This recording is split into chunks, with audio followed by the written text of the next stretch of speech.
Hey, listeners, welcome to the Oh Yeah podcast with NALO and Phil. All right. Yeah, all right. Episodes. All right. Keeping up with the Appledashians. Ooh, ooh, ooh, ooh, ooh, ooh, ooh. Oh, yeah. Oh, yeah. Well, Phil. Nate. Hello. I'm glad you're here. I'm glad to be here. Let me get this situated here. Wait. What are these cards? Those are kind of fun to pull out every once in a while and review. Should I read it to you? Yeah, why not? All right. What's the most fun birthday party you ever attended, Nalo? Well, the most fun birthday party I've ever attended was my own birthday party, obviously. No way. Yeah. What year did you turn? 35. 35. I'm just kidding. No, I don't remember. I don't think I could ever honestly tell you a birthday party that was like the most fun for me. I do remember one, honestly, that this may sound weird, but I think I was turning 10, and my birthday party was at Hardee's. Ooh. They have little special rooms at Hardee's. Yeah. And so I just remember getting a remote control car, and it was a Lamborghini Countach. Ooh. It was like white. Wolf of Wall Street. Yeah. But it was, it took 6 D batteries and 4 AA batteries, all just for the actual. Wait, so it was one like a controller or something? Yeah, the 4 AA's was for the antenna, basically, and then there was more batteries that went into the controller. That's crazy. Yeah, it was. We actually bought rechargeable batteries specifically for my remote control car, and it was fun. It was like indestructible back when they made stuff. Yeah, so back when they actually made stuff that was good instead of just junk. I mean, I think the difference is that now they want you to buy the new model. You know, that was like, oh, maybe we shouldn't make things so durable. Yeah, it's like planned obsolescence, kind of. It is. Yeah, it's a thing with products. With any product, honestly. Yeah. All right. Including phones. I'm just gonna move this real quick because including phones. Yes, including phones, which I think we're actually going to talk about today. No, I want to because I have a bone to pick with Apple on the planned obsolescence thing. All right. Well, so we're definitely going to get into talking about Apple and their new event they just had. I think it was on the 10th. Yeah. They came out with a bunch of new stuff. They came out with an iPad. They came out with some phones. They came out with, I don't know if they actually came out with I think it is a new version of the watch. So we'll get into that. Okay. And we'll get into the planned obsolescence. Cool. But I actually do remember a birthday that I went to. Okay. Yeah, right. I was hoping you would answer your own question. All right. So it was actually my birthday, and it's the only surprise. Well, I think it's the only surprise birthday party that was ever held for me. My dad rented out the Mitchell Golf downtown Billings. Oh, nice. And it's got a bunch of golf simulators and all this kind of stuff. And they put me in a car and blindfolded me and drove me around a bunch, so I couldn't figure out where I was going. But it was your birthday, and you knew something was going down. Yeah, something was definitely happening. And so they just drove me around for a bunch, and then we got there, and everybody said surprise, and it was a pretty good birthday. Yeah, surprise. Was there people there that you just would not have invited to your own birthday? No. Everybody that was there were my friends, and it was a really good time. That's what I always thought. Like, if I had a surprise birthday party, it'd be like my friends that I'd really invite, and then a bunch of ones that I wouldn't have invited. Absolutely. It's like, oh, dang it. It's the people that ran the birthday party for you that invited their friends. Yeah. Or the person who threw me a surprise party was the one that I wouldn't have invited.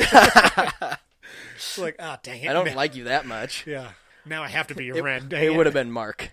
Obviously. Yeah, no, dude, we don't want that guy here. No, he doesn't come to any of my birthday parties.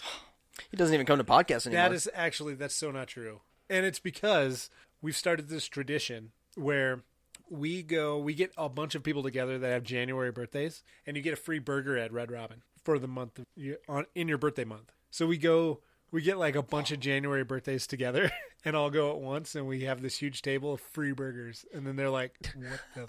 You guys should invite my brother. His birthday's in January. Next time you guys go. We'll add him to the list, man. My birthday's in February, so I don't get to partake in this. You'll just have to gather a bunch of February birthdays. No, I'll just have to pay for my burger when I go. True. Yeah, there was a guy there the last time that was like, I'm just going to go. Yeah, and then I'll just go in February by myself, just all by my lonesome. And get myself you still have to pay for, onion rings and Cokes and beers and whatever you get. But definitely beers. Well, yeah, and definitely onion rings. Yeah. They're like the best onion rings there True, is. true. And That some ranch. campfire sauce? They have campfire sauce? What is Oh that? my gosh. Can we get sponsored by Red Robin? Yes, Red Robin. Yum. Yum. That would be the best thing. Oh, yeah, Red Robin. Oh, yeah, Red Robin. Yum. Can you just bring that? Like, I want so much Red Robin Right now. Mm-hmm. All right. Enough about birthday parties. Enough about burgers. We're going to talk about this Apple release event. So I've got this in sections, and I'll give my opinions on it, and then I want to hear from you. Okay. And I'll kind of just pause, and then I'll let you talk about what you think about it. Well, this is a new segment actually for us. Yeah. So I want to tell our listeners about it at least. So every once in a while, you're going to be hearing from us. We're going to do a thing called "Fill Me In" by Phil. So there's a lot of things I don't know in the engineering and tech world that Phil does. So he's a nerd. He reads up on all the Reddit stuff and watches all the YouTube videos and things like that. So he helps me catch up because I'm an old man, and I try to stay current. But it helps when I got guys like Phil at my back here. So Phil's going to fill me in this section here. We're going to talk about the new Apple. Basically, Apple release, right? So Apple they had everything. They had like an event. Yes. They do this thing every time. Yeah, they do. They do an event. I think it's like 2 or 3 times a year. There's one at WWDC, which is the Worldwide Developers Conference. There's one in September because they always, for the past like 9 years or something, they've put out an iPhone every every year in September. It's like normally the first week of September or second week of September they have an event. Are they the only ones that do this? No, I think Samsung actually has started to follow suit. They're doing events like this. They're not as widely known, but I mean, at this event, is it just Apple doing their things, or do they, other companies are trying to like get people to buy their phone cases or little accessories and things like that they've already developed for these new phones? Or no, so it's just Apple. They're just talking about all the new stuff that they came out with. There are companies that make like games and apps and stuff for the phones that come on. Sure. So they promote their stuff. Some music is promoted sometimes because Apple Music and all that kind of stuff. Okay. So certain artists will break a deal with Apple where they get to have their song on their event and on all the videos and stuff like that. So they don't release it until then? Sometimes. Like an exclusive. It depends. Most of the songs have been out already, but Apple does have to pay for the rights and stuff to use any music and all that kind of stuff that they use on their events. How do you get into these things? Do you have to be invited? Or? Yes. Okay. You definitely do. Most of the time it's all like tech reviewers, like MKBHD on YouTube. He goes. Yeah. It's all the people that are fairly influential. And then there's some people that get invited they're just engineers and they want to hear about the new stuff. News reporters, people that at TechCrunch, people at like all the different websites that report on this kind of stuff, they get to go. So us. People like us. yes. Yeah. Sweet. So if we ended up getting big enough here, if we get to 50 episodes, if we get thousands and thousands of listeners, we could end up at one of these events. When. Oh, yeah, sorry. Change my terminology here. Yeah. When. So I wanted to start out with their software and services. Cool. For this fill you in. Fill you in. Fill me in. Fill me in. Fill me in with Phil I guess and NALO. You technically can't fill me in because you're NALO. Well, that's kind of a bummer. There's lots of things that I can fill you in with. Oh, whoa.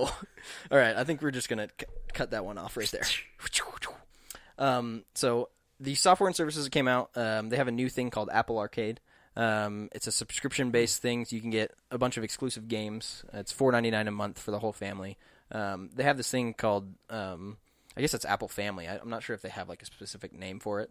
They normally do, but I haven't looked into it that much.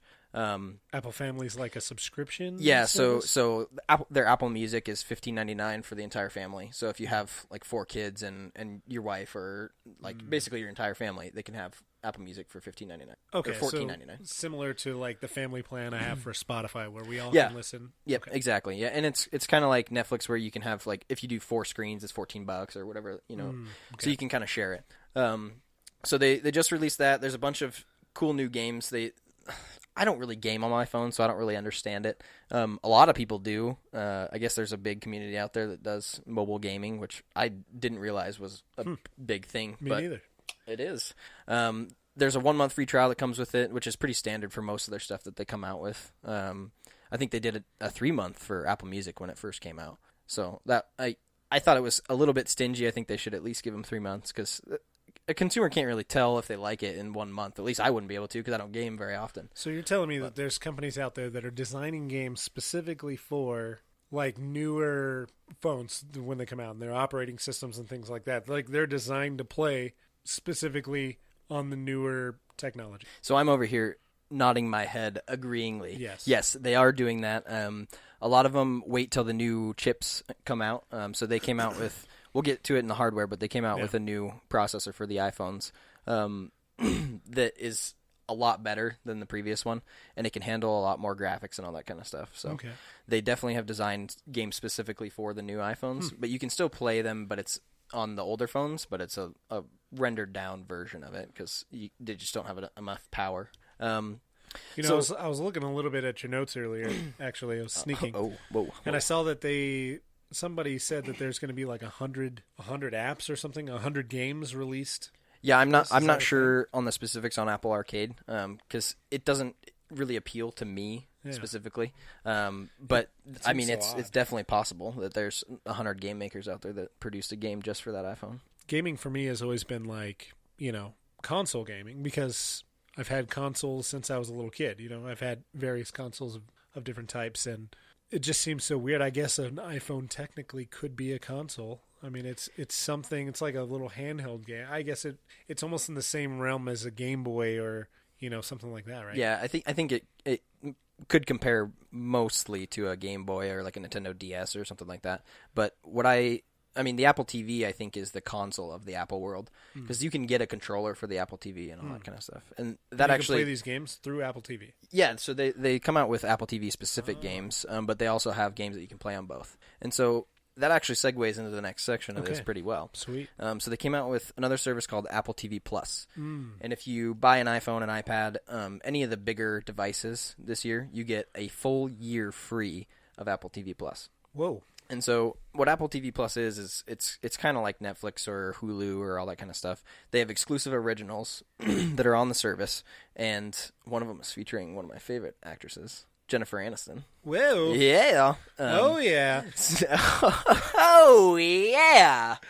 I feel like that I'm going to go broke on subscriptions. I swear. It's like the new fad for all these companies to do subscriptions, and I can't even imagine how much money. Because, I mean, I had Apple Music for 2 years before I switched to Spotify, but, like, you pay every month on this kind of stuff, and, sure. I mean, your monthly... A lot of people think of payments now in a monthly basis. They don't even think about the full amount of what it costs to get something. Like I was talking to my friend, his name, I guess we'll keep the names out of it, but one of my really good friends that I know from college, and he was talking about buying the new iPhone. And we were discussing it because I like to bounce ideas off of him before I buy Apple products because he's a little more savvy than I am, which is hard to believe. I'm pretty savvy in Apple products, but good. So I was bouncing ideas off of him, and he said, well, I just want my monthly payment to be the same. And I was like, you need to step back and take a look at, like, your finances. Because if you just want to know what the, monthly payment is, like, we got to talk, buddy. Because you need to know how much you're actually spending over the course of a year or 2 years or however long you're taking to pay it off. Yeah. Because it adds up pretty quick. And if there's interest on top of it, like for other things, like loans and all that kind of stuff, it's definitely important to look into that kind of thing. Because if there was interest on iPhone loans, because there isn't currently, they'd be making so much money because people just want to pay the monthly fee and have their new phone. Right. The thing that bothers me about the monthly payments is you don't own your phone until you've paid them off. Yeah. And I like owning my things. I like having full rights over them. So true. Yeah, it's a little disheartening to know, man, this phone that's going to wear out in 2 years is not even going to be paid off until it's broke. Yep. So, I mean, the wearing out thing is definitely a thing. I think there's something to be said about Apple's hardware in that aspect, though, because I've had this. Oh, let me just pull it out here for the video. Okay. I guess our listeners aren't whip it out, see. Phil. This is my iPhone 7 Plus. I've had this for 3 years now. This is the longest I've ever had a phone, and it's one of the best phones I've ever owned. And I think that's one of the reasons why I didn't switch. Plus, the iPhones are fairly expensive, and they have been until last year. Last year they came out with some cheaper models, and again this year they kept that. The price range almost exactly the same. I think it's $50 cheaper though. But I mean, my phone has lasted 3 years. Maybe it's not running the software as good as it was when it was first out, and the new iOS and stuff doesn't run as smoothly. It just blows my mind. But that's just a technology thing in general, with the processors getting faster, all that kind of stuff. There's nothing you can do about it. Does it just seem like it's running slower, or things are just getting faster? Like, is it? It's both? a combination of both, I think, because I mean SSDs and all that kind of stuff make things faster. Yeah. But processors nowadays are just exponentially faster. It's crazy how much it actually changes year to year. Yeah. Like it's funny because people talk about phones and stuff like that being expensive, but I build my own PC to play video games and stuff like that, and they always look so cool too. They do look pretty cool, but the processors move so quickly that it's like you spend $1,200 to $2,000 on a gaming PC, and then you're like, crazy. Dang, son, they came out with a new processor this year, and it's like 10 times faster than mine. Like, what am I like? I just spent all this money last year, and now I gotta upgrade it. Can you take it? I mean, since you built it yourself, can you take it apart and then replace the processor? That is one thing that I appreciate about PCs in general, as opposed to MacBooks and all that kind of stuff, is that you can upgrade them. So I can take the cooler off of my CPU and actually pull that baby out and put a new one in. Is it liquid cooled like some of those? Yeah, so mine is liquid cooled. It's not like a custom liquid cooled one, so you can do your own liquid cooling. But mine's just you can buy it from the store, and it's all an enclosed system. So, but back to Apple TV Plus. Back to that's what we're learning about. Yeah. Fill me in on this Apple stuff. So the services, the Apple TV Plus service, I'm actually really excited about it. There's a few exclusives that are really cool. The couple that I wanted to talk about there's one with Jennifer Aniston. I think she stars with what's his name? Steve Carell. Steve Carell. And then there's one. I think they're like morning news. About Jason Momoa. I'm not sure who. Yeah, you do. Okay, he's Aquaman. He's the.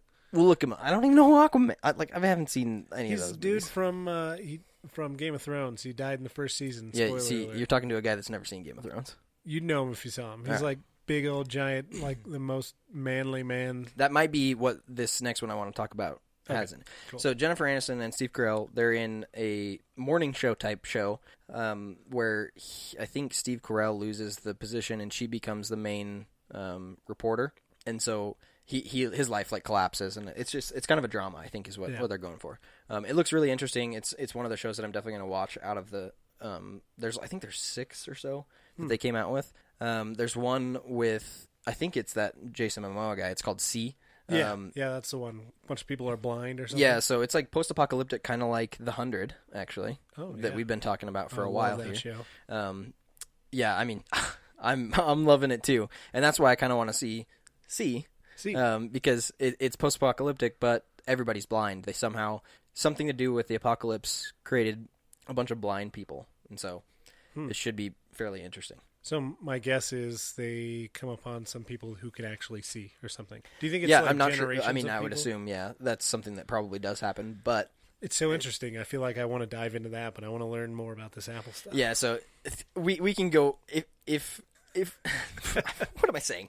When we go into a bunch more episodes and we start reviewing shows and stuff like that, we should definitely at least review maybe an episode or something of that show and see where we're at after that. Oh, yeah? Oh, yeah!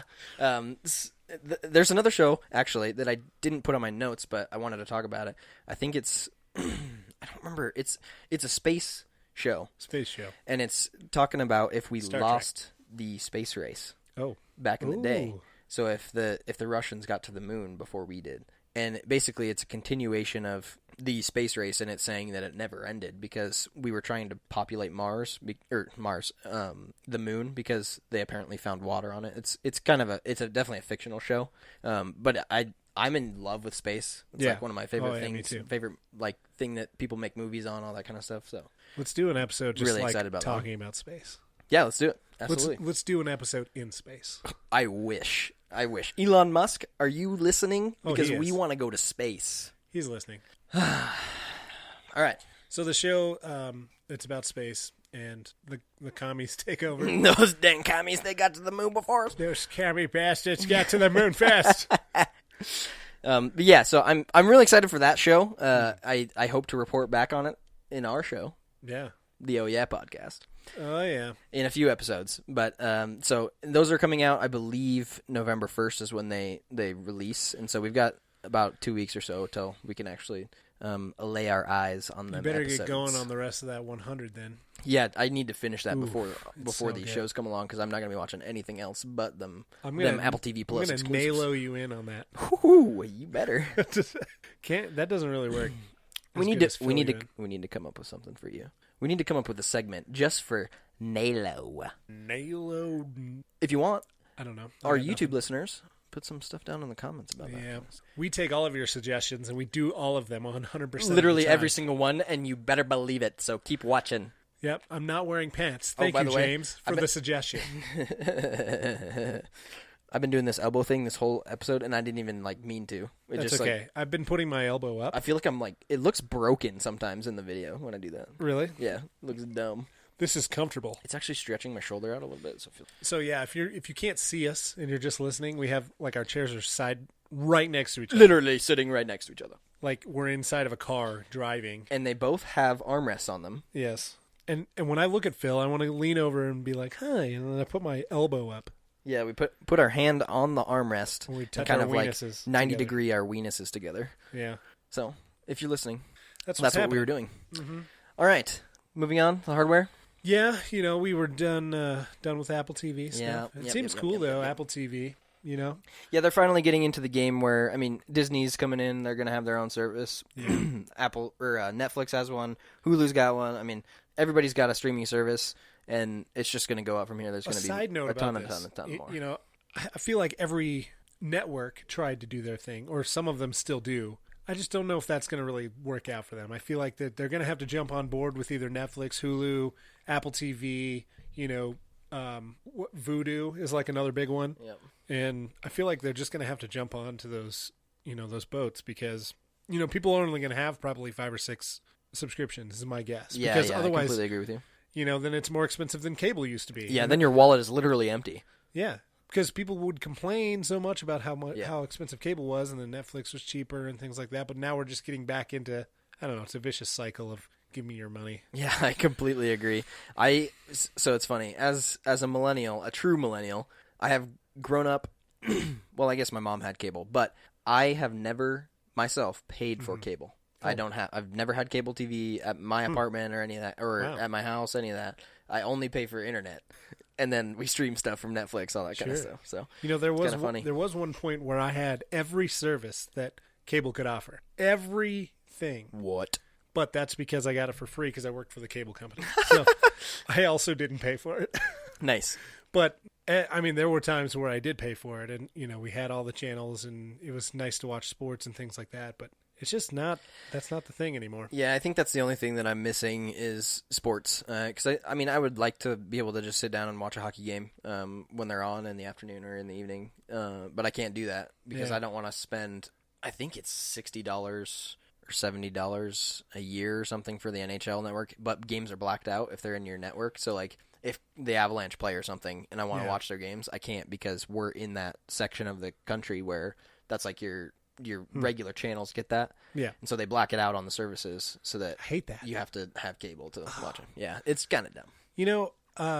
I know that Hulu and Amazon have contracts and things like that with sports, and then Disney Plus is going to have some Fox Sports and things like that. What about Apple TV? Do they have sports? They haven't said anything about sports. I think Hulu, or no, there was one service that I was looking through. I think Amazon has MLB.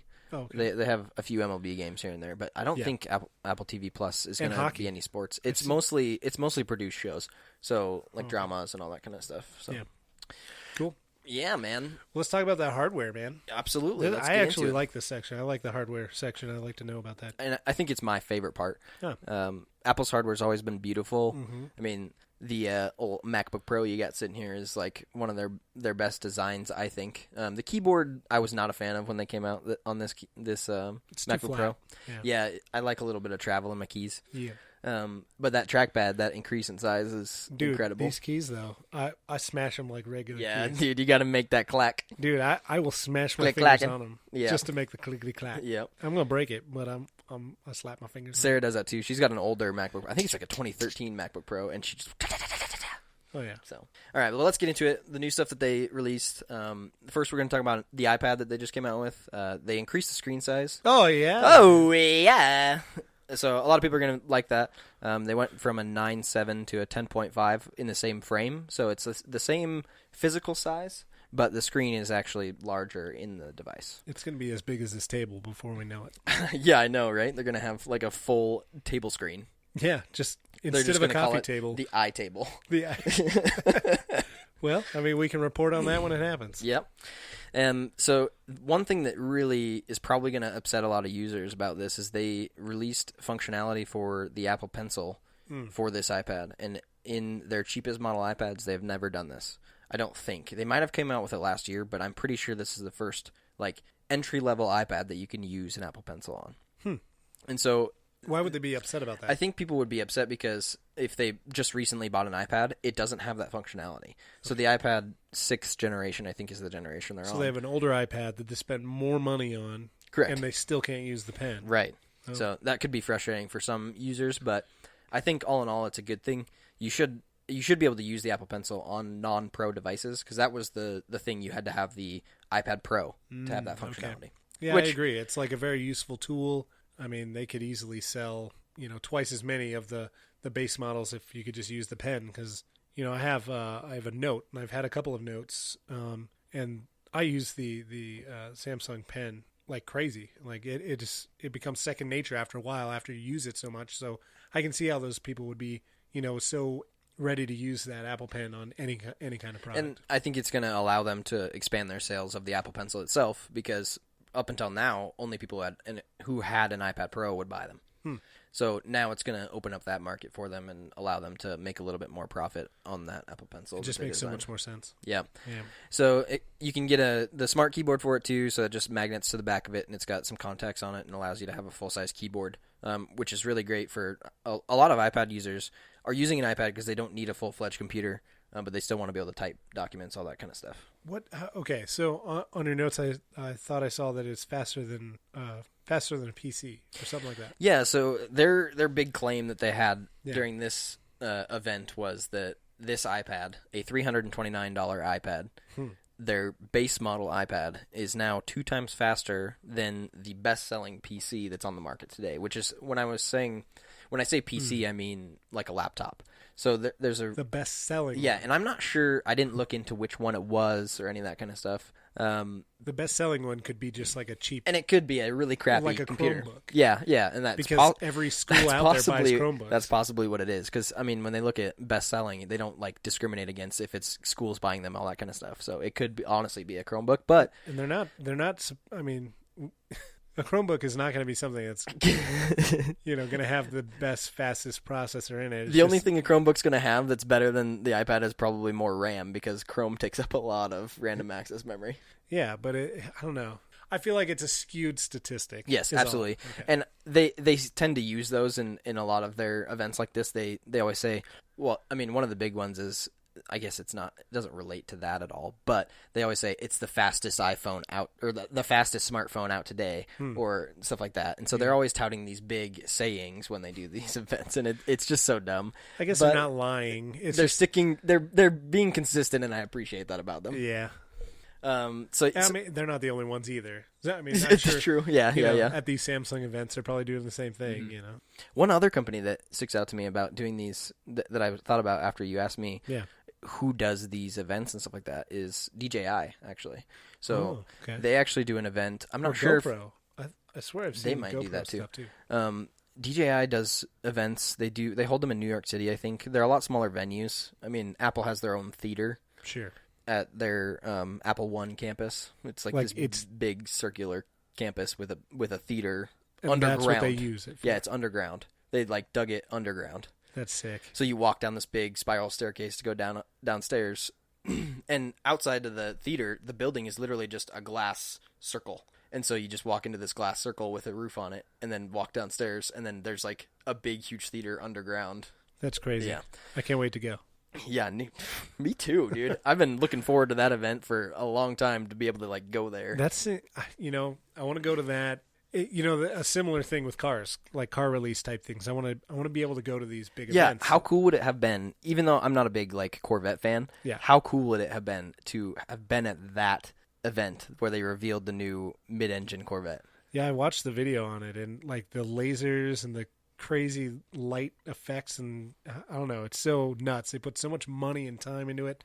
Apple does the same thing, and it's so cool. Like, it definitely sells the product, and it kind of gives you like the sense of pride. Like, man, I'm buying into this amazing thing. It's not just something that was just whimsical and they didn't put any thought into it. They went all out. They put all the thoughts into it. So, yeah, I mean, there is definitely some respect there for that. So yeah, I mean they built an entire theater just for the event. Underground. I don't think there's any other company that has done that yet. Apple's the only one safe from tornadoes. They're also the only ones with enough money to do it, probably. True. But yeah, so I mean, it would be really cool to end up being able to go to one of those. Mm-hmm. Even, I mean, Tesla does the events too.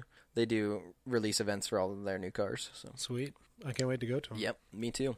The next piece of tech that they came out with, piece of hardware, is the Apple Watch Series 5. So it is an actual new series. They had they didn't call it Series 1, but they had the Apple Watch Series 2, Series 3, Series 4, now Series 5. They're pretty consistent on that. They've made them look not like a calculator watch anymore, so that's kind of nice. Yeah, they're a lot thinner. They're a little bit more rounded. They look really nice. I really want one, but I can't afford to spend the money on it right now, but I definitely will be getting one. My Apple Watch Series 2 has been cracked for like 2 years. This is another testament to their hardware too. It's been cracked, screened for 2 years. Yeah.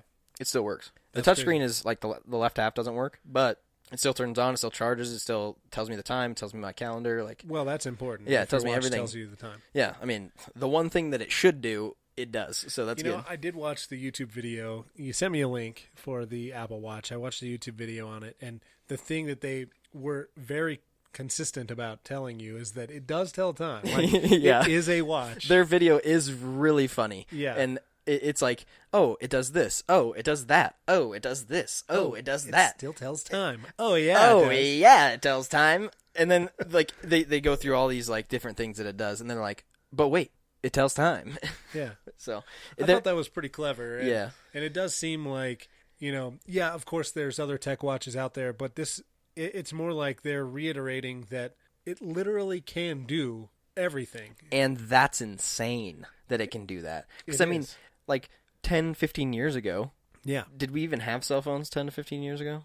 Maybe 20 years ago, I guess now, probably. Yeah, about 20 years. I guess we had cell phones, but they were not, like, as common as they are today. No. And now we have... They had pull-out antennas on them. Now we have a watch that is basically a computer that does everything an iPhone basically can do. Well, yeah. I mean, you were talking about 20 years ago, but just the Apple Watch is more advanced than smartphones 5 years ago. Yeah, it's incredible. It's incredible. And is. If you think about it, like, they used to have complete buildings dedicated to computers. It would be one entire, I guess it would probably be one floor of a building. And these computers had like kilobytes of yeah, like storage. A gigabyte was not even attained yet. Yeah, they're like, oh, wouldn't it? I can't believe, a gigabyte. I can't even imagine it. What would that be like? Oh my gosh, what would it be like? Can you imagine? We'd have to build a building on the moon to house we would have to literally destroy the country and just build a computer over the entire continent. Let's take out the oceans and build a gigabyte of memory. Yeah, exactly. And now we've got, I think they have an onboard memory of like 16 gigs. That's crazy. 5 years from now, we're going to be like 16 gigs. I mean, even right now, that's pretty laughable. 16 gigs. If you, if you had it in a phone. If you had it in a phone. Yeah. So their new watch is out, Series 5. Yeah. It has a really cool new feature that I'm actually fairly excited about. Okay. It's called an always-on Retina display. Ooh. They use a feature called LTPO. I need to look into it and actually figure out what it is, and maybe I'll look into that and give you a little update. Being a Samsung user myself. Yeah. Always-on display has been around. Yeah, and it's been around, and Apple is always, it seems that they always follow. It always has to, like, it has to get into... They have to get into it and I think I don't know. Spend I think time there's something perfecting about it though. Yeah. There's something about that. And Hondas, I like Hondas a lot. And Honda does the same thing. There's like a bunch of companies that had auxiliary ports before anybody else. But I think they wait until the technology is perfect, and then they put it in their products, so they don't have to do recalls. They don't have to do, fixes or little tiny things or redevelopments or anything like that. They're one and done, And maybe this is what Apple does with their stuff. They let other people be innovative on certain specific things, like always on display. It's really not that most important thing that they could be innovating on. So they just wait until it's perfect, and then they put it in their phone. Or just advanced enough for them to be like, yeah, you know what? That actually fits our brand now. I think we could probably consistently use it. Sure. It's something that we wouldn't ever have to do a recall on because, companies have had to recall phones. Samsung being one of them for their batteries. That was kind of the big one. They took that phone away from me. I'm still mad about it. I know, but it was a danger. Oh, my microphone. Dude, watch out. My microphone just fell in my lap, basically, almost. Anyways, it was a danger to people. Like on airplanes, that's pretty scary. Yeah, I get it but it was mine from what I've heard. Gonna blow up. From what I've heard, it was a really great phone.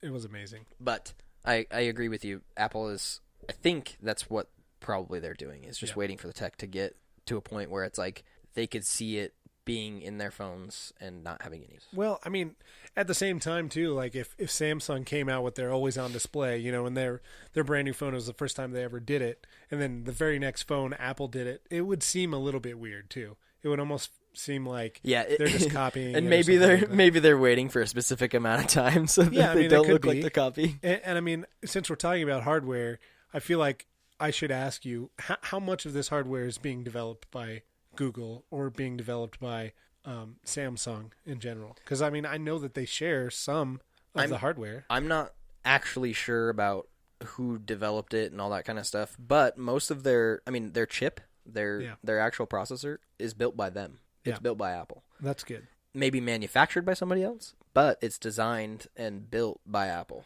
So a lot of it, basically what you're saying is like some of the more important things that Apple, is putting into their phone and makes it an Apple product is developed by them, which is really cool. Yep, absolutely. I think they try to do that a lot with most of their hardware. They try to make as much as they can, but how many companies can say that everything that they put into their actual device is theirs? Yeah. Even with car manufacturers, it's like they share parts all the time. Or like Bosch makes a relay for them, and they don't want to have to spend the time engineering a relay and building it so that they can put it in their car. Dude, I just watched a YouTube video about rebranding in the automotive industry and how long it's been going on, and it's really a thing. Like it's a thing that all companies do to boost sales and things like that. They buy designs from other companies and borrow designs and things like that. Mm-hmm. With little contracts and who knows. But, when it comes to phones, I feel like Apple and probably Google, like the Pixel, are probably the top two for developing their own stuff. Because I know Google does a lot for developing software, and they have to share that software or they sell that software to a lot of other companies so they can use that, the Android thing. But Apple has their own, which is really great, and they have not been, using that or selling that software to... Right, absolutely. You don't have like iPhone clones, right? You don't. You don't have a Google Pixel with iOS 13 on it or whatever. Right, exactly. Yeah. So that's kind of cool that they've been doing that, but also it's a little irritating at the same time. Yeah, because when this is the bone I have to pick with Apple is that they're almost too exclusive to where they're inconveniencing almost the rest of the world. Because my wife likes the device to be extremely user friendly because she doesn't care about tech and she doesn't want to learn how to program a phone or all the different kind of settings and things. She just doesn't care. So Apple is the most user friendly phone, and that's what she has. But we have to have two different chargers anytime that we need phones or headphones or anything, any kind of tech. It has to be Apple specific. Because any of these other companies making little Apple products that suck, and we can't even charge our phone on the same thing, on the same cord. Yeah, it can be kind of annoying. I like to compare it to a garden, actually, a walled garden. Yeah. And eventually these walls are going to get too high, I think. Sure. Apple's going to build themselves so deep into this garden with these huge walls that their users aren't going to be able to get out. One thing that has just come out, that Apple just came out with right before their event, I don't even think they talked about it really in their event, is the Apple Card. And I just got one. Ooh. One of these little titanium cards. Here, I'll... Ooh. Nice little metal card. Here, let me hold it. So it's this titanium credit card. You can only access this card from an iPhone. You can only get the number because it doesn't have numbers on it. It's just a completely white there's no number card. on here. I was going to read it off for the people, but there's no number on this thing. No number. You can easily show it to anybody, and they can't take your information. It's one of the most private credit cards, I think, right now, because I don't know very many cards that don't have a number on them. It's completely white. It's got laser etched MasterCard, Goldman Sachs on the back, and an Apple logo, and your laser etched name, your first and last name on the front. Nice. You can only access the card number. So if you want to buy something online from an iPhone, you can only pay your bill.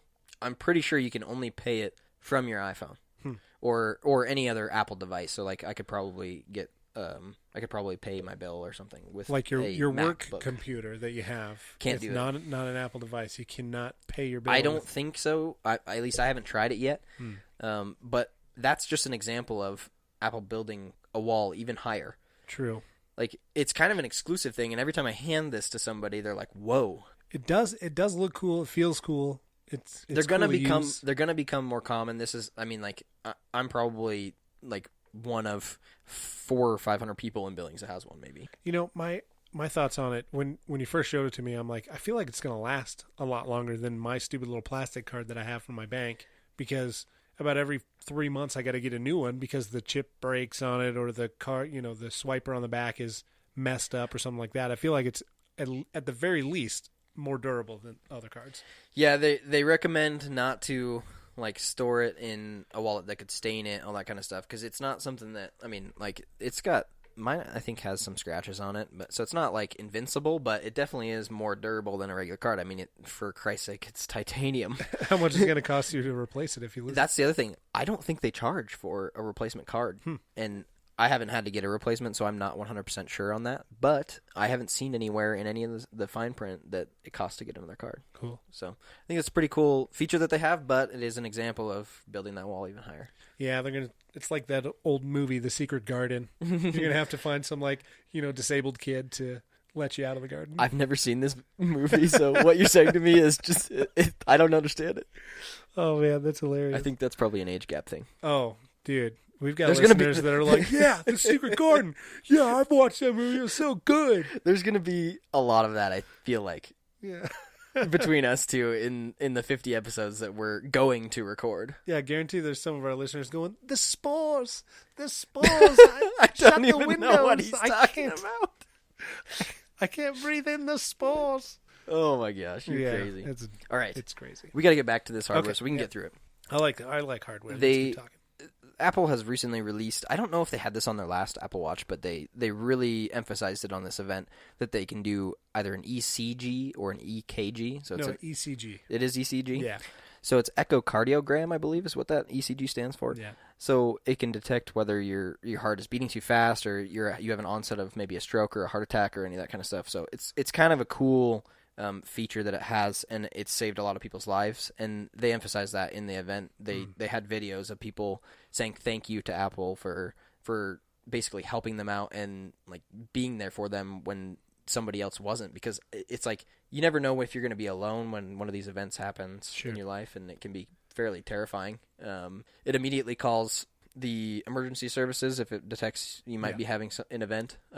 So it asks you first, though, so it makes sure that you know. Yeah, and if you fall, though, it will contact them immediately, I believe. That's crazy. So there are other devices out there with heart monitors on them. Well, it's not really a heart monitor; it's more like a heartbeat detector. So you can record your beats per minute or things like that. But this is a little more advanced than that. It sounds like there's some software and technology built into it, so it can, it can understand it, so it can inform you of palpitations, things like that, if your heart's beating too fast. I don't know if you're ODing on something. I guess it could detect that. Right. It's going to tell, and I guess that's what you're saying with the people who have experienced this already Yeah. with Apple and their previous models, and this one's just an even greater of technology. I put it down because I wanted to talk about it at least because the Apple Watch is a unique device in that way, because it's not like the Fitbit or any of those devices can do what this does, and so it's something that sets the Apple Watch at least apart from the other smart wearables, I guess is what you call them. The other ones you're going to have to do the reporting yourself, like jeez, man, my heart rate is way too high, maybe I should go to the doctor. Yeah, the Apple Watch is a little more advanced than that. So it immediately calls the emergency services, and then it will also call your what is it called? Your in case of emergency contacts. Okay. So it would call my wife, and it would allow me to talk to her through the watch directly, so I could tell her what's going on and let her know, hey, I'm going to the hospital. You should probably meet me there. Sweet. Which I think is a really unique feature as well. So yeah, they're new watches. I think they're really cool. I really want one.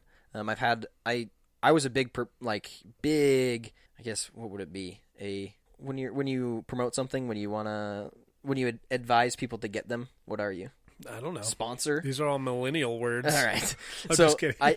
When they first came out, I got one immediately. I pre-ordered it. I got it the week it came out. I wore it every single day until I got my Apple Watch Series 2. I wore that every single day until I smashed it between a dresser and a concrete wall and cracked it. Oh, no. I still actually wore it for about a year after that every day. But then I recently just stopped wearing it because it's cracked and it kind of bothers me. Because the screen doesn't, it frustrates me mostly. And that's the only reason I don't wear it is because right now, because it's cracked, it frustrates the hell out of me. Oh, I hate the cracked screen. Yeah. Wait, but I mean, can they replace the cracked screens like they do on phones? So you can, but it's about the price of buying a new Apple Watch Series 2. Really? Yeah, I think it's like almost $200. I imagine that that glass and the technology that goes into making it anyway makes the glass and the labor really expensive. Yeah, I think it's mostly the labor. I've started a tech, I guess, repair business probably 2 or 3 years ago in Bozeman. Yeah. Called Platinum Tech Consulting. I think they call it Platinum Tech Repair Services or something now, because they kind of switched their business model. But anyways, we used to do repairs and stuff like that, and most of the price that we would charge people was our labor. Yeah. Because the cost of the actual, like, a screen repair on an iPhone, probably the cost of the actual hardware that goes into the repair is probably like $90 or $80 or something like that. And they charge you like $200 for that. This reminds me of like if you had a leak on your engine in your car and it was your rear main seal. Mm-hmm. A rear main seal is like $14 and like 8 hours of labor. So it ends up being like $1,000. It's the exact same thing going on there. But yeah, so I haven't gotten the screen replaced because I was like, I gamed it out and I'm like, this just doesn't make any sense. I should just buy a new watch eventually when I have some extra money. So I mean, in the grand scheme of things, if you want to buy a really nice watch, like just a regular watch, like one that looks good and you would feel confident going out to like a nice dinner or something in, it's going to cost you upwards of $300 to $400. So why not have an Apple Watch that can do an ECG and contact the authorities if you're having trouble? You know? Go out and eat that 15-ounce steak and do the challenge because your watch is going to tell you if you failed. Exactly. I mean, you can start timers. You can time yourself eating a steak. If there's a challenge, you can just, hey, Siri, start a timer for me. Yeah, and make sure you let me know if I need to stop and go to the hospital. If I need to stop because my heart is beating so fast that I'm going to die. Because the rest of me is going to keep on going. I'm going to keep on eating this burger. I'm going to eat this steak. But yeah, so, I mean, I could definitely get it repaired, but I'm not going to. Nope. Those guys that do like the Nathan's hot dog eating contest should wear one of these watches. Absolutely. So you could, I want to know like what their body is doing. I want to know how fast their heart is moving when they're eating this stuff. If it's just like a resting heart rate and they're just mowing down on. I feel like that these eating contest people are the closest proof we have to aliens. How? Because I don't think they're human. And I think just it's because they can eat a lot of food really quickly. And I think it's like some of the aliens that we don't know are here. Yeah. That are just like. So you think it's like Men in Black? Yeah, they're not that intelligent. they're like, dude, let's do this. We can beat the humans, you know. And then some of the smarter humans are going to be like, those guys are not real. Definitely not human beings. Definitely not human. And then some of the smarter aliens are Elon Musk, you know. Yes, yeah. He's an alien. Dude, have you seen interviews with him? Like, have you seen him get interviewed? Dude, he's an alien. He's your typical engineer. Like, when you hear somebody say, I'm an engineer, Sure. like, that's what you should think of, because he is a very weird man. Yeah. Like, he says some weird stuff in interviews that you do not think he's going to say. I know. And you know, he actually is, he's a little more down to earth than I thought he was going to be. But he's also a little weirder than I thought he was going to be too. So I don't know. I like him. I like him. I wish he would be a little more, I don't know. Have more social skills. Yeah. Yeah. Because, you know, I want him to be able, because there's a disconnect between with like what 90% of humans need and want and what he develops. Because like, but yeah. I guess, you know, everyone else is working on that stuff. He might as well be working on the stuff that really nobody needs right now. Like, you know, a rocket to Mars. Yeah. But I mean, he said that we should nuke Mars, and within 100 years or something like that, it would develop its own atmosphere, and then we can move there. So he's like, that's incredible. We don't use our nukes. We should send them to Mars. Who thinks about this kind of stuff? We'll all be dead, but at least the next generation will be able to live on Mars. I have a question for you. Yeah. On this talk of Mars and space and stuff like that. Oh yeah. I just want like maybe just a yes or no answer to this question, then we'll move on to the new iPhones that came out. I'm ready. All right. Do you think that in your lifetime there will be somebody that has landed on Mars? Yes. Me too. I was just talking about that with I think Sarah within the next 20 years. Yeah, I think so. And it's really exciting, and it's really cool that we're alive in this time where we're definitely going to see something incredible happen like that. I agree. You know, I wasn't alive when we landed on the moon, which we did, by the way. You guys that don't think we landed on the moon, we totally landed on the moon. Conspiracy I have some theorists. theories about that, and I would like to talk to you about them. Eventually. Eventually, not right now. But I do believe that I'll be alive to see somebody, you know, go one step further and land on Mars. And for a different reason. Not because we want to beat the Russians, but because we're literally exploring space to better the human race. Pioneers. Yeah, that like literally. It's the same exact thing as when people crossed the ocean for the first time and landed on America. Cross the ice bridge and from Alaska to Russia, or from Russia to Alaska, I guess. That's what I meant. When it wasn't Russia and it wasn't Alaska. Yeah, the real natives. Yeah, come on. yeah. Christopher Columbus, you're dumb. You didn't even land on the U.S. You landed in the Bahamas, you jerk. Yeah, you don't even know what you were talking about. Oh, okay. yeah. That was supposed to be a yes or no question, and yes. we definitely went in a little bit too much on it. But now we're going to talk about the new iPhones. Ooh. All right. So what are we on, like iPhone 20? So there's going to be 3 frames. When I say frames, that's basically the size of the phone. So we've got and there's only 2 different models. Well, I guess there's 3 still. 3 frames, 3 models. The iPhone 11 is the first frame. The iPhone 11 Pro is the second frame, and then the iPhone 11 Pro Max. Oh, there's a Max. Yeah.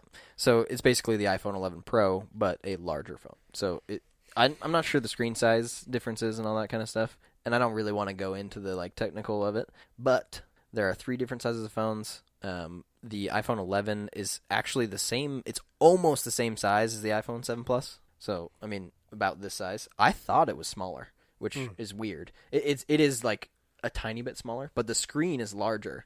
So this screen, you can see, it only goes to like, I don't know. So basically, there's a forehead. They've taken away the forehead and the chin.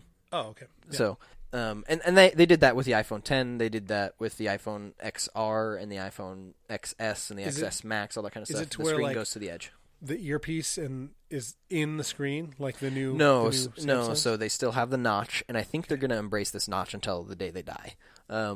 It's an Apple thing. That's what they decided to do back when they wanted to extend the screens, and they're going to stick to it. And I mean, you've got to advance your tech incredibly to be able to put a camera or something or an IR detector, because it does Face ID. Yeah, so it has an IR detector. Little circle in the middle of an LCD screen. Yeah, or an OLED. Yeah, or an OLED display, any of that kind of stuff. Like, I mean, the iPhone 11s do have a LCD screen, but the iPhone 11 Pros have the OLED display. Yeah, so they're a little bit nicer. They've got a new chip powering these phones. It's the A13 Bionic. Ooh, that sounds cool. Yeah, it does sound pretty cool. They made a lot of advancements in low power, is what they called it. So low power technology. So they turn off certain cores and stuff like that when the phone's not using them. They completely, they take the power away from it completely. Oh, weird. So it allowed them to gain hours of battery life. Like, I think on the iPhone 11 Pro, it's 4 hours longer battery life than the XS, which is pretty incredible. I mean, 4 hours of battery life, that's a lot. So, That gets me from my work to my home and the rest of the night, basically. So, you know me, I refer a lot to a lot of things in the automotive world. So All right. this reminds me of, technology a few years ago when they were trying to get better fuel mileage. So, if you went on the highway or, the car computer system could detect that it didn't need all of its power. So it would shut down like half of the cylinders. It wouldn't fire them. So you would be using half as much fuel because your car could maintain the same speed and rate or whatever without them. It sounds like the same kind of idea. Yeah, it's the exact same concept. I mean, they're literally just powering down what they don't use. Yeah. And I don't know how they didn't think of this beforehand. Like, how did this not come up in chip design until now? I mean, maybe it's just because you couldn't do it in such a small thing. I mean, they still got to try to fit all of this stuff inside of a phone. Yeah, and they had to figure out how to program it, I guess, because it's not something that could easily be done. And they would have to change the architecture of the actual chip to do it so they can reroute power whenever they want. So speaking of phone space, I watched the rival, the iPhone or the Samsung Note 10 that came out recently. It was like the extra special Note 10, the highest trim level, whatever. Yeah. What'd you call them? The frames? Oh, I don't know. I just call them a frame. What do you mean? Okay. You said there's like 3 frames for the... Oh, I just frame sizes, I guess. Frame size, Yeah, okay. yeah. So it's the top model, and the Is it the largest one? Is it? Yeah. Yeah. Okay. And so their excuse was that they took away, the auxiliary port, which they've been holding on to for a long time. Yeah. Ever since Apple took it away, people were pissed about it, so they wanted to keep it. Yeah. Right. Because there's not enough space. But, Jerry Rig Everything took apart the whole phone and was like, "Oh, there's plenty of room in here." Yeah. He's like, "Oh, you guys are jerks. There's a bunch of there's totally enough room in here. You could have done it, but you decided not to." I've taken apart my fair share of iPhones because I used to work for Simply Mac in Bozeman, and we were Apple certified technicians, so we could take apart iPhones and replace whatever we needed to and give it back to customers. And it was, I mean, real estate is at a premium in these phones. I mean, there really isn't that much space. Yeah. And taking out that aux port allowed them to put a second speaker down there, so your speakers are louder, it sounds nicer. Sure. There's a lot of pros to it. I personally use Bluetooth headphones almost all the time. I don't think I haven't plugged in a pair of headphones to my iPhone in a very long time. What I don't like about it, though, is that that's their excuse. When everyone knows it's because they want to sell more products. And it's... Yeah. Let's just... They want their Beats. Call a spade a spade. They want their Bluetooth Beats to be flying off the shelves. People are going to be buying your phone no matter what, whether it's got a headphone jack or not. So just call a spade a spade. You just want to own up to it instead of trying to hide whatever you're trying to do. Cool. Well, if you're going to take the headphone jack away, you better have some sick headphones available. Well, they do, but they're expensive. Well, I mean, what isn't nowadays? Well, yeah. I mean, in now you got to have a subscription service too. So. Right. You got to have a subscription service to the music so you can actually listen to music on your headphones that were really expensive. Yeah. Yeah. So they made a lot of low power advancements in these phones. Okay. And I wanted to talk about that. Ooh. Now. So you get 5 extra hours. Yeah. So, I mean, if you buy the XS, or sorry, not the XS. Jeez, I'm going back a year.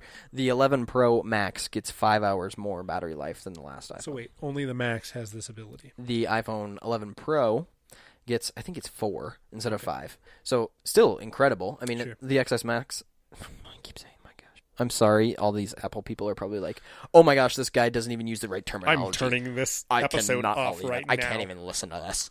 They're like, oh yeah, oh yeah, oh yeah. And we're like, oh yeah, oh yeah, oh yeah. So the iPhone 11 Pro only gets 1 more hour, and it's got an incredibly larger battery than the iPhone 11 Pro. Do you have to carry it like in a separate pack? No. Okay, it's not that big then. Yeah, but it does make the phone heavier, so you guys think about that. The cameras are also incredible. Dude, I saw the thing, and it looks dumb. To be honest with you, like the 3 camera. Yeah. I mean, you have to get used to it because it looks like somebody with glasses on with an extra lens above their it's like above their 2 eyes. Yeah, absolutely. It is. It does. It totally reminded me of like a third nipple. Yeah, and so The new cameras on the Pro models are absolutely incredible. It's got the 3 camera setup. One's an ultra wide. One is, I think, I thought I saw a wide. It's a wide angle, and there's an ultra wide angle, and then they've got telephoto. like a telephoto lens. Yeah. And so I think they use software to blend the images so that you can get just a regular photo out of it. But there's 4 different like angles basically that you can get, and you can switch between them at any time, even when you're taking a video. So it's crazy. And it's just as simple as a tap on the screen. So your, I guess, videography skills can increase that much just by tapping on the screen. Yeah, it seems like they've made an extra step forward to appeal to a specific crowd, because people for years have been buying cases where you can attach a lens, or you can clamp a lens onto your phone or something like that. But I feel like they're... Oh, you hear that? Yeah. That's Holly, right? Yeah. She's taking a little drink of water. Oh, hey, Holly. That's all right. So I feel like they have, they're appealing to a specific crowd, so the pro crowd. Yeah. I mean, people that, film, take pictures, what else do you do besides, play games or text or call people with your phone? You got it out because you're taking pictures of things and you're making videos of vlogging or something like that. And everyone wants to produce some sort of media or something, because people want to be the next star, right? So right. I mean, this is like just us. going to make things so much easier for somebody to do, and they don't necessarily have to buy a product that's not Apple anymore. They can buy the iPhone 11 Max Pro Max, and then it's got 3 cameras on it, and they're already set. Yeah, and I think a lot of people are not carrying around DSLRs anymore because you don't see very many tourists anymore with like big, nice cameras, because people can get that type of effect now with the phone. I mean, there were some images that they put up on their screen that were incredible for a phone to be taking. Even their low light capability is insane now. That's crazy. They have a new feature on their low light stuff that is pretty crazy too. I'm not sure exactly what they call it or any of that kind of stuff, but it's something that you guys should definitely take a look at least watch that section of the event to kind of get an idea of what their low light capabilities are now. Because the cameras are, Apple does this every year. They upgrade their cameras, they make them so much better, and it makes everybody want the new one because it's crazy the amount of advancement they can make in just 1 year. It makes me think that they've got like the next 2 or 3 years planned out. Well, and I worked for a software company down in California, and we had the next 5 releases planned and what was going to go in them. 5 years before we had even thought about actually writing any code for that specific one, we knew what was going to go in it. Yeah, I mean, it seems like if they didn't have this, it would be such a it's almost like living paycheck to paycheck. You don't do that. No way. Like it's such a bad... Well, you shouldn't, but some people do. Oh, yeah, a lot of people do. Yeah. But it's a bad plan. Absolutely. Right? So it's like, Apple, such an amazing, huge company. Obviously, they've got something else already planned that we don't even know about. It's crazy to think they've got stuff probably 10 years in advance that would blow our minds if we even knew about, and they're blowing our mind right now with the stuff that's coming out now. It would be so tempting being one of those people to like, I want that technology now. Can you imagine the non-disclosure they have to sign? We will take your life if you release. We will sick Hillary Clinton on you. Oh my! Oh yeah! And they're like, "I'll sign it. I'll sign it. I will sign it." Okay, just leave me alone.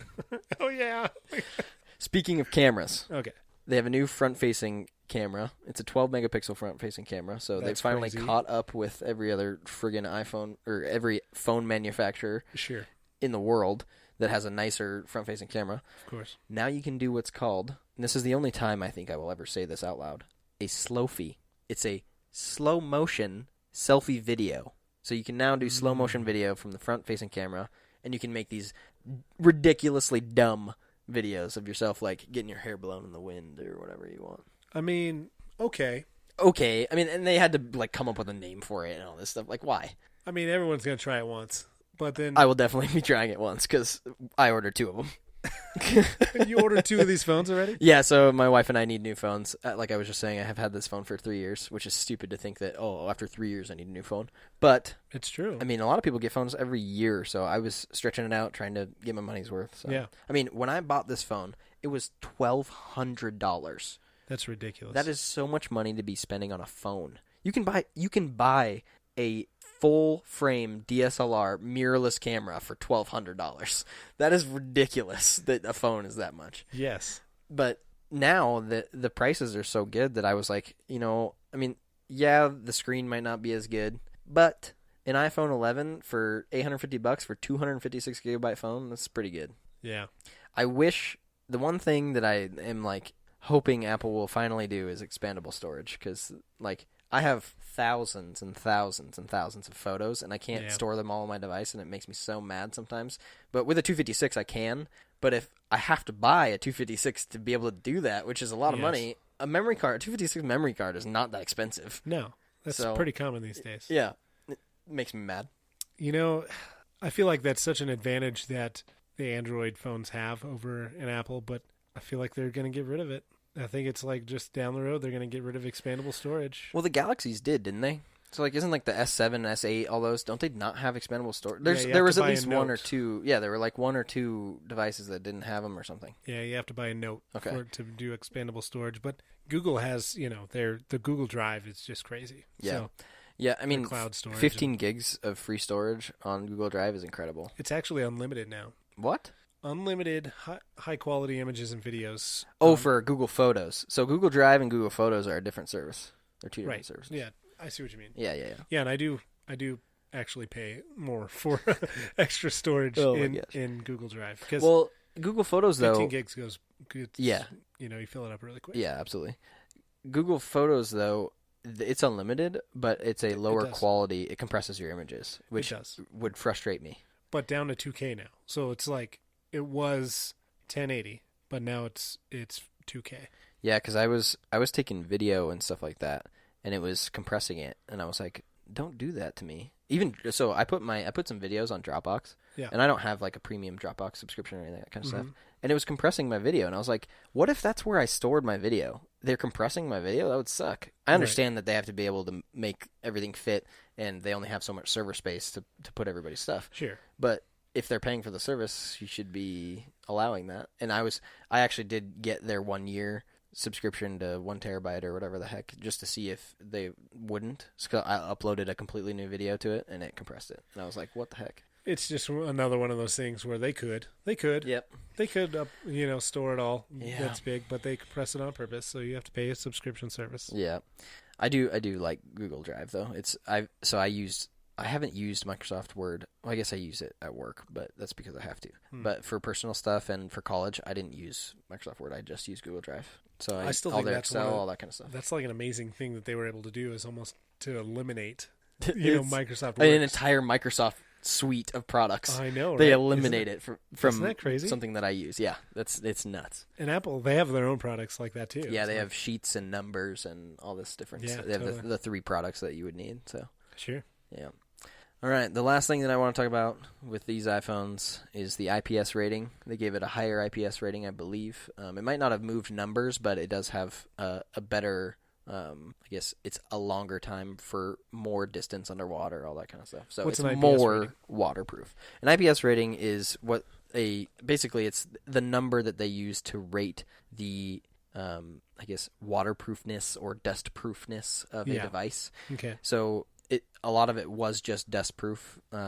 So like IP67 or 66, I think, is like mostly just dust proof. It keeps the dust out of the device, which it can have really harmful effects on the motherboards and stuff like that are in there. The actual like chips that are in there, because the like pads are so close together that if you got like a metal flake or something or on there, it would short it. Yeah, and so that can be a huge problem for a phone.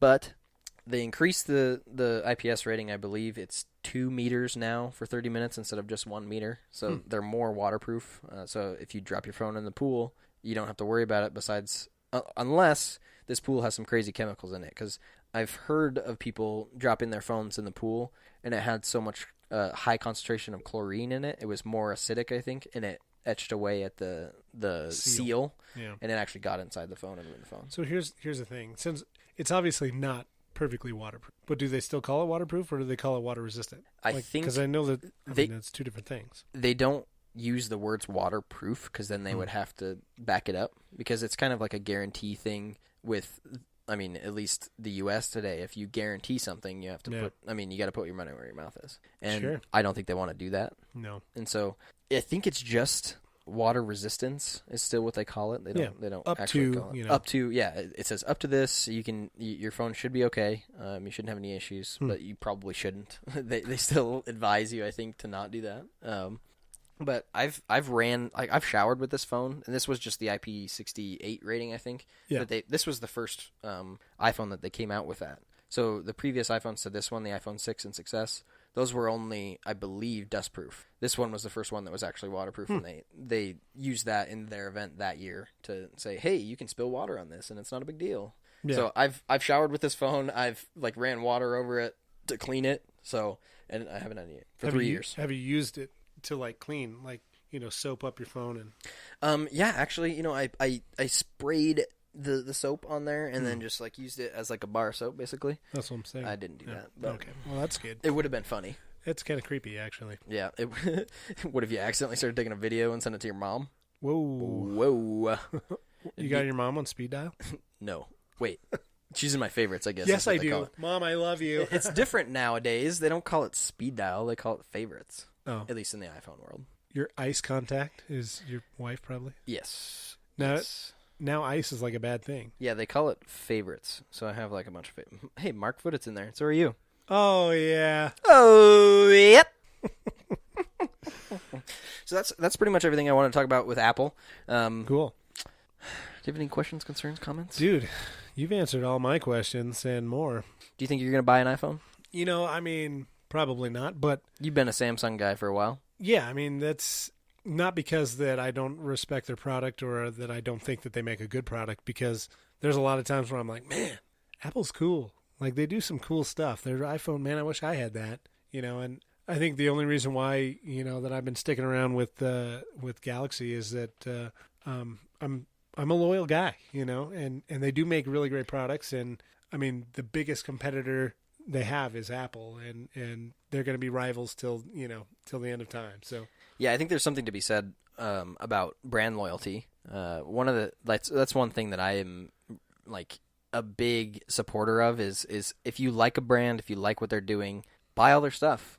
So I mean, if you like Bose, I've got these Bose headphones on. Yeah. I really like this specific model of their headphone, and if I were to buy noise-canceling headphones again, I would definitely be buying Bose. Yeah. And it is the first pair of noise-canceling headphones I've had, but I've switched with people and compared and all that kind of stuff. These Bose QC35s are incredible, and they made a second version of them, and they don't make new versions of them very often because they're just good. They're so good that they don't need to upgrade them, which is just crazy to me. But yeah, I mean, there's a lot of things that I buy, Anchor products. So they make charging cables and wireless chargers, any accessories for phones or electronics in general. They make them. Yeah. I will always buy their cables because, for Christ's sake, Apple, your cables are junk. That's the one thing that Apple has not done very well at. The tips of them come off. Oh my gosh, that right? The tips come off. The connection where the cable, so right here where this connection is made, always that's breaks. An Anchor product. Exactly. See, this aux cord is an Anchor product. All of my cables and everything at home are all Anchor. Yeah. I really like their stuff, and I would recommend them to anybody. So Apple, I mean, just come clean with us and stop using crappy cables. I think it's because they charge so much for them, and they want you to just keep buying new ones. Yeah, it could be. And one other thing that pisses me off sometimes is it'll say accessory not supported because it's not an Apple product, connecting to it, because they have chips in them that communicate to the phone to tell it whether it's the correct charger or not. Dude, and sometimes my phone has been having a problem with that. Yeah, we had this conversation about this stupid little plug-in for the the TRS connectors or whatever. Yeah. Yeah, I mean, I was trying to use a microphone or even just the headphones that have the little phone attachment in it for hands-free headset. Nope, if it's an Apple product, it would not work in my Samsung, which is a very universal type product. Yeah, because there's bands on these auxiliary cables, and they've switched two of the contacts, and so that makes it unusable for any other product besides an iPhone. I know, and it just seems But now they don't even have the aux cord anyways, so it doesn't matter. But I just feel like there's these guys sitting around a table, and they're like, how can we make this exclusive to Apple? And they're like, They got an engineer. And How can we screw these people over? They're like, all you got to do is switch these bands, and then it's not going to work on anything else. It'll literally do the same thing. We just have to make sure that our headphones are also switched. So yeah, we'll make the phone match the headphones. Nobody else will be able to use them. Losers. They had to have had this conversation, right? Oh yeah, there was definitely a meeting with Tim Cook or Steve Jobs, and he was like, "No, switch it. I don't want these people to be able to use our headphones on any other device." I hate those Google people. Yeah, Microsoft, down with them. Yeah. Well, and I'm actually kind of, I might think that actually. I like Google way better than Microsoft. I like Google a lot. I like a lot of the stuff they're doing. They just don't have enough products for me to make a switch to Google. They're getting kind of creepy, though. Like what do you mean? Google, like they've been in trouble lately for a couple of things when it comes to like spying or making products. Who hasn't been in trouble for something like that in this world, in this age, this technology age? Facebook's been like grilled by like the courts, by the government, all that kind of stuff, which is for all their antitrust stuff. Comical watching those things. It is pretty funny because none of these guys know nothing. They literally know nothing about technology, which makes me upset in two different reasons. Why it makes me upset because they think they do, for one, and they're okay with carrying on with this even though they actually know nothing about it. And the other part of it makes me upset is that I wish there actually was somebody in there grilling them that knew what they were talking about so they can get down to the nitty gritty. Like, if it's really true, Facebook needs to stop it, but they're like, these guys don't even know what an ad is, It's like, oh. That's one scary thing about Apple too, is they always claim that you have privacy and security from Apple, even Apple themselves. Yeah. But there's a developer somewhere that knows the specific code.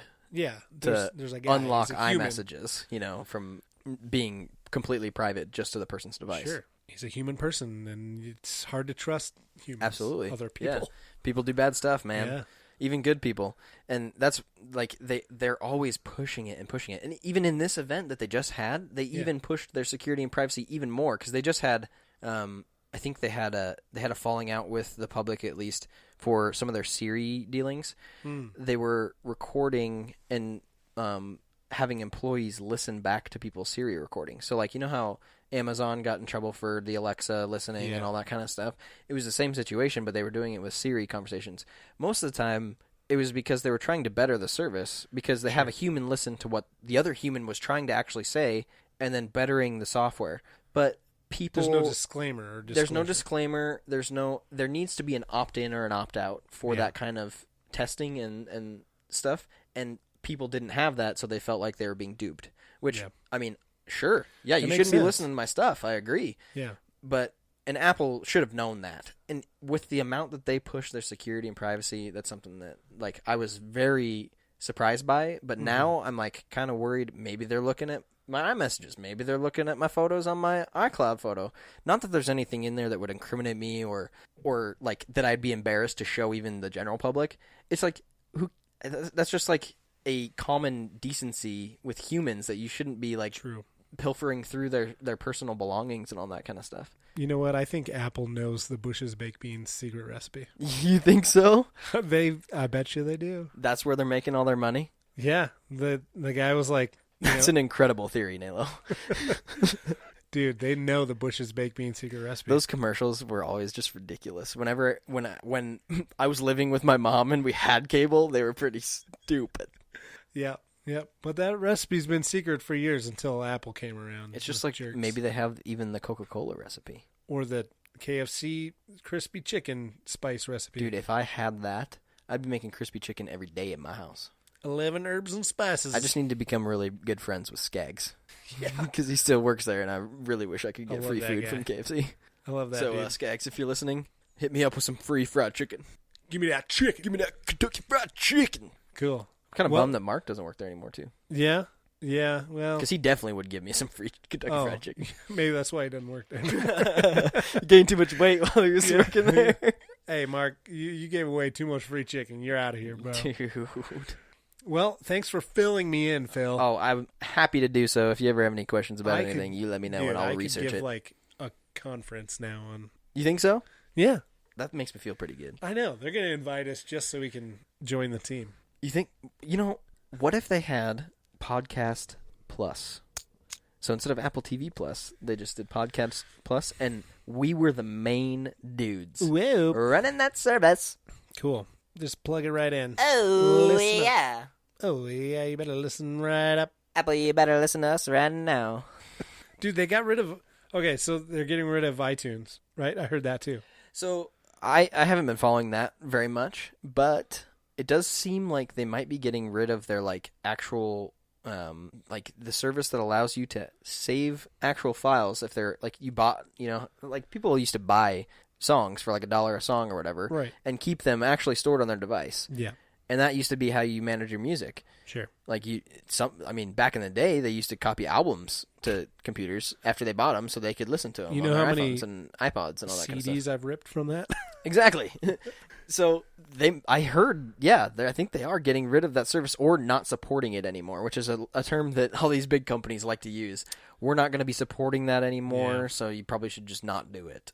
You know, I read into it a little bit because it seemed so backwards. Well, then you know more than me about it. Let me fill you in, Phil. Oh, my gosh.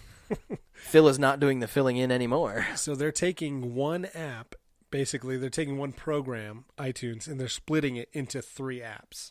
What in the heck? Why? I know. That's what it's... What apps? That's why I was like, what? Because it seems so backwards. So they're splitting it into music, podcast, I can't remember. There's probably another one. iTunes is going away.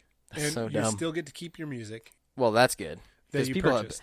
there are people that have spent thousands, hundreds of thousands possibly, on just iTunes music. I just don't think that it's stored in the cloud now. I think is the idea behind it. Well, they were trying to move that. They've been trying to do that for at least 4 years or something like that. That would be mind-boggling, like how much information that actually is, and like how much storage space you would actually need to back up everybody's. Do you know what a petabyte is? I don't. So there's gigabyte. Yeah. There's terabyte. There's let's look it up and figure it out. There is something called a petabyte, and my uncle works for Amazon. And he used to work in the data centers, and the data centers are basically what store all of your. I mean, he worked in the section that oversaw the data centers and made sure that they were transferring data and transactions and stuff. He basically like looked at their checkbook every day and made sure that the transactions matched and all that kind of stuff. And that's like petabytes of data per day. Wow. Which I wish I could give you like a reference of what a petabyte is. Let's look. Let me guess while you're looking it up. Okay. The one before petabyte is a shark bite. So it's funny. They actually do, like developers and coders and all that kind of stuff. They put funny stuff like that in their code and stuff because most of the time they're funny, quirky people. Yeah, and that's how they can remember it and things like that too. It's how they remember it. It makes their job fun, all that kind of stuff. Yeah. So there's funny stuff like that we'll have to. I imagine when you're developing petabytes of information, you gotta find some fun somewhere. Yeah. So. Just like a gigabyte, just like a terabyte, there are 1,024 gigabytes in a terabyte. Yeah. A petabyte is 1,024 terabytes. Whoa. And then I'm sure it goes up from there. Let's see. Putting a petabyte in its place. After a terabyte. Yes. So it goes megabyte, which is the baby that makes up gigabytes. And then they just left out kilobyte. Yeah. I mean, do you even know what a kilobyte is? It's freaking tiny. There's 1,024 of them in a megabyte, I'll tell you that. Whoa. Whoa. But you didn't know that. So it goes megabyte, gigabyte, terabyte, petabyte, exabyte, zettabyte, yottabyte. Yottabyte. Well, I think it's yottabyte, but YOTTABYT. Where's pizzabyte? Not in there yet. I'm sure they're probably making it up right now. Does this one have any bigger ones? Nope, it's just yottabyte. I don't think we've stored a yottabyte yet. I mean, like, at one service, I don't know if they've done that. I mean, they could. I could be stupid and not know, but if Amazon's moving petabytes of data a day, we've got to have some company out there that's got a yottabyte. Yeah. That's ridiculous. How many, I mean... A zettabyte. ZETTA. Zettabyte. How many zeros is that? I mean, it's like... 3, 6, 9, 12. What comes after 12? 15. Wait, I lost my space. 3, 6, 9, 12, 15, 18, 21. 24. 24. Zeros. After the 1. That's about how many listens Justin Bieber has on That's about Spotify. How many listens we're gonna have. Right, Mark? You better be all of them, Mark. So yeah, just a little education on storage sizes. Oh yeah. All right, Nate, I think I want to wrap up with asking you how your day went, because Okay. we didn't actually get to talk about that at the beginning, and I think that's something that we should include. Dude, What did you do? Just give me a rundown on your Sunday. okay. So I'm going to run Saturday and Sunday into each other. Okay, yeah, go ahead. I took apart my Jeep a little bit because it had some things that needed some attention. Basically, some coatings. I got some bed liner, basically a special kind of bed liner to spray on to my fenders and like my rock sliders and the hardtop that I had. I traded. It was a black hardtop with like a roof rack on it. Traded that to another guy that would use that roof rack way more often than I did. It was a giant thing. Like, this rack was huge. So I traded him, but my Jeep is gray. This top was like metallic silver. It looked stupid. So I can concur. I was there when you came home. it looked like a clown car Yeah. with these two different colors on it. So I haven't been rocking that hard top for a while. I had the soft top on, and it's going to get cold here soon, so I need to do something. So I just took it all apart and coated all the things on it. Hard top, fenders, rock sliders. It was a lot of work, man. Took most of yesterday, and thanks for your help. Absolutely. Because I don't think I would have got as far as I did unless you were prepping with me. And then today, I started at like 12 o'clock and ended at like 5:30. I was just out there working like a crazy person. That is crazy. That's a lot of time. So I'm wore out, man. Yeah, I did that, but I don't know. I just did this big study on taking a Sabbath, right? So like, this is the way God works. He made the earth in 6 days, rested on the seventh. So that's the kind of concept.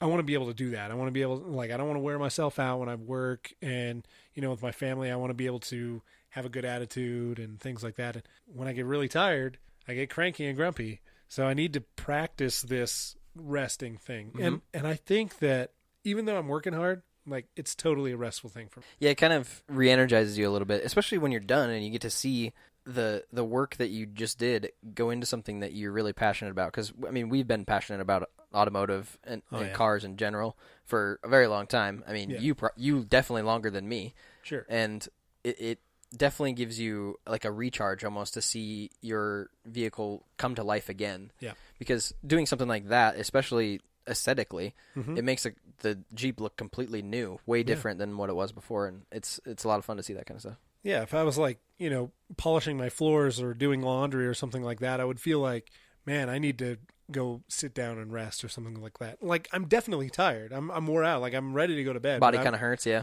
Yeah, but I'm not like, man, I wasted my day and I You feel need a day accomplished. off or something. No, this was my day off. This is what I did, and I chose to do to relax, and I did.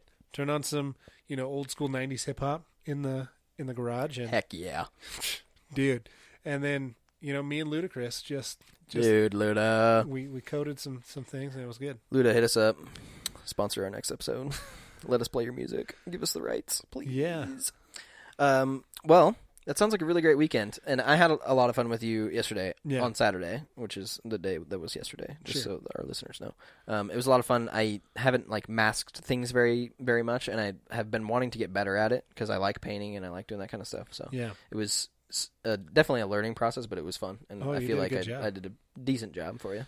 Yeah, you did a good job, and there's some satisfaction in masking things. Like, there's a lot. It's a lot of work, but at the same time, once you get everything unmasked, you're like, it worked. Yeah. The peel, the first peel is like, yes. Yeah. Too bad you weren't here for that, man, because it's fun. I was really bummed, but you sending me pictures just gave me the little satisfaction that I needed. Yeah. I used to paint things all the time. Like every I remember weekend, that. I was painting something. Yeah. And I think that's the addicting part of it, is like when you're done and you're unmasking things and it's like the completely feeling. changed. Yeah. You're like, dang, I did that. Dang, dude, that's sick. It's sick. Yeah, dude, bro. Well, my That's what I weekend did, was fairly similar to yours because guess what? I was with you yesterday. For sure you were. And it was a lot of fun. I really enjoyed it. Then I went home, spent the evening with my wife. It was great. We watched some videos. We made dinner. It was a really good night. Cool. She had to work today, so I went over to Home Depot. Did a little garage project. Yep. So I've been needing a little workbench in the garage, and I needed some more storage, so I made me up some shelves and a nice little big workbench. Ooh. Yeah, dude, it's going to be awesome. I like installing them sound systems in cars and stuff like that. I've been doing that for a long time, so it was definitely a long time coming. I haven't ever had my own workbench, so well, I mean, you never had your own house before until now. So, true, and it's a lot of fun to do like little upkeep projects and all that kind of stuff. For on sure. It, so I also felt that way, like you were describing. It wasn't technically a day of rest, but I felt so fulfilled, and I was like really excited to do it that I'm tired, but I'm stoked that it's done, and I'm like really excited to use it. So. Yeah, it's a weird, different kind of satisfaction that you get outside of your job.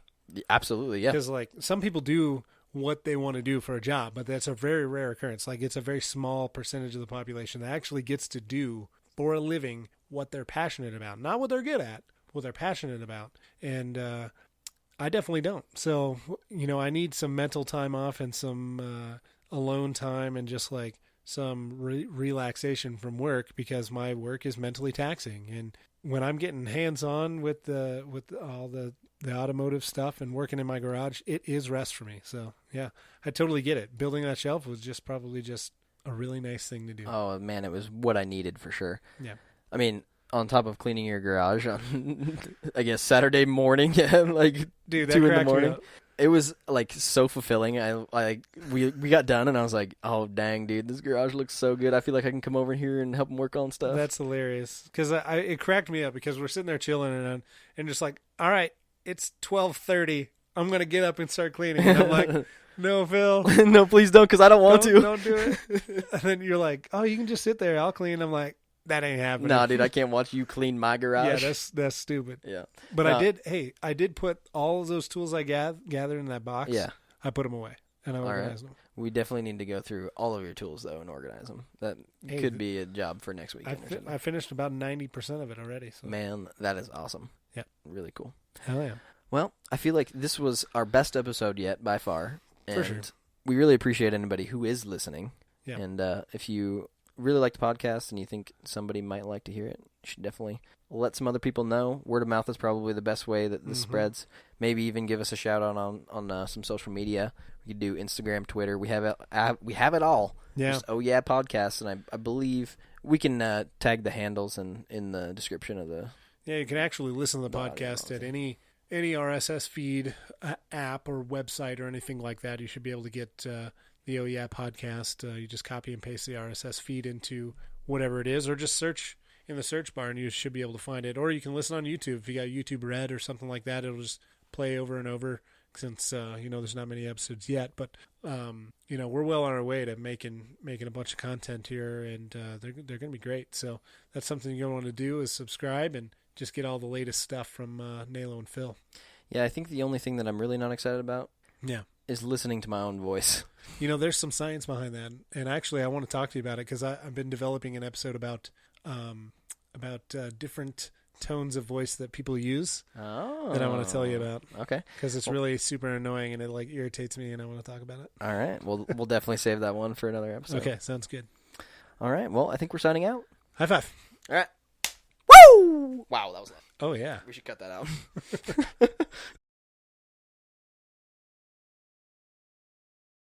Oh, yeah.